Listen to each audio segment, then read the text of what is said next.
নমস্কার। জীবনে কোনো সময় আপনি হতাশ হয়ে আছেন বা আপনার সব কাজে বাধা সৃষ্টি পেয়ে আছেন বা আপনার কোনো লাভ আপনি পাচ্ছেন না, উল্টো ক্ষয়ক্ষতি আপনার হয়ে যাচ্ছে।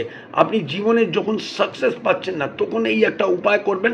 মঙ্গলবার বা শনিবার দিন আপনি সকালবেলা আপনি একটা লাল রঙের কাঁচা সুতো নিয়ে আপনার পা থেকে নিয়ে মাথা অবধি মাপবেন, আর একটা গোটা সুপুরি বা একটা নারকেল নিয়ে আপনি নদীর ধারে বা গঙ্গায় আপনি চলে যাবেন।